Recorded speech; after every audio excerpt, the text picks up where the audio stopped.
Welcome back. We're here at the office of Sarah McClennen, right in the gallery in New London. And Sarah has just recently completed a 2-year course as a certified Rolfer. Thank you for joining us, Sarah.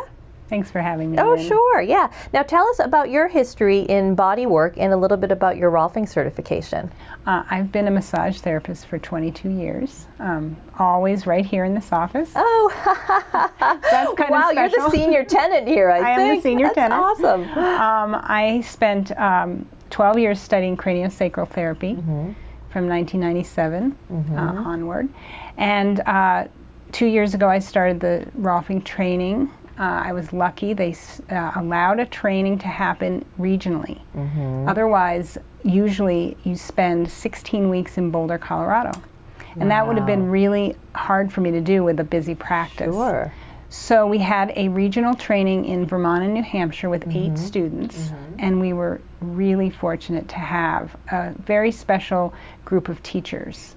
Rolfing is not taught out of a textbook. Rolfing is taught through experience. Okay. So the training, other than the first 2 weeks of the training, is an anatomy review because they really want to give you the information again that maybe it's been a while since you had in massage school. Yes.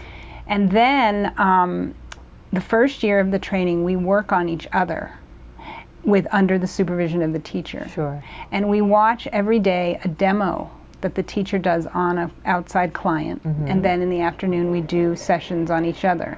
Wow. So that goes on for 10 months, and then we get a little break, and then we have another week-long anatomy review to start off the second year.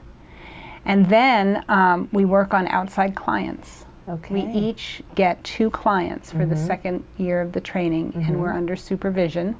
And again, in the mornings, we watch a demonstration. So Rolfing is really taught by example. Yes. So Rolfing, there is, the 10 sessions. That's what's called the recipe. And the first 7 sessions are about helping the person understand their body is a group of parts.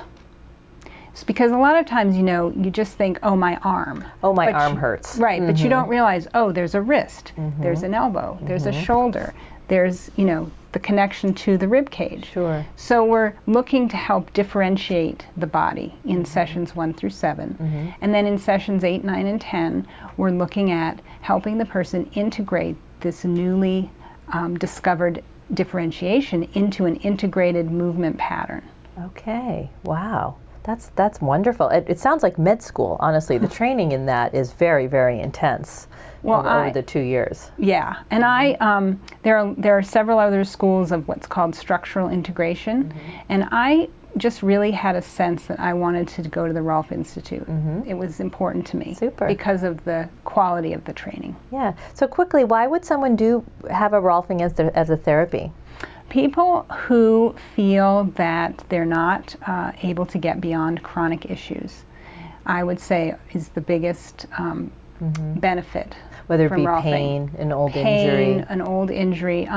Honestly, the biggest thing is that when we're young, we learn movement patterns from our parents or from significant adults, and these things are in our body unconsciously, and the body adapts marvelously to them, but over time the adaptation process is less efficient. Right. And so sometimes you may not even have a specific injury or a surgery, but you find that as you get older, you're just not feeling as resilient, as flexible, as movable. So we can all relate to that. Yeah. And part of that is because maybe we're moving in the wrong way, and Rolfing helps unwind that a little bit. Exactly. Yeah. This way that you learned to move before you were conscious of it. Right.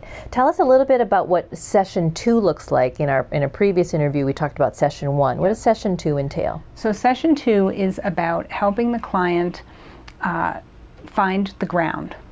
So the majority of the session is working on the knees to the feet. Okay. Really differentiating all the small parts of the foot and ankle and lower leg. And then we sit the client on a bench and we show them how to support themselves with their feet, and we work on the back. And the idea is that they can feel the connection from the feet to the spine. Going up. Mm-hmm. And when you do this sitting, because it's less challenging, and in Rolfing we're really interested in repatterning movement, but if you repattern movement in too challenging a situation, people don't change, they just revert back to their old patterns. Absolutely. So people often will say to me, well, you know, that's easy. And I said, right, the easiest way is where we begin. So sitting and feeling your feet connecting to your spine, then you can get up and feel your feet connected to your spine. Neat. That's wonderful. Okay, so good. So session 2 is all about, session 1 was the breathing. Session 2, now we're going downward, looking at the feet, all in part of this realignment process. Wonderful. Well, good. Well, as we've mentioned in prior segments, it's a 10-step process. We learned about session 2 today. And in our next interview, we're going to learn about session 3 and some of the more benefits that would be available to people having a 10-session Rolfing session. So thank you so much. Thanks, Lynn. We'll talk next time.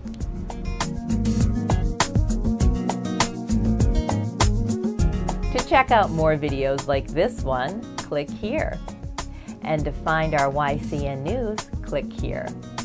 You can find out more information about our guest today and find a link to the full show in the description below.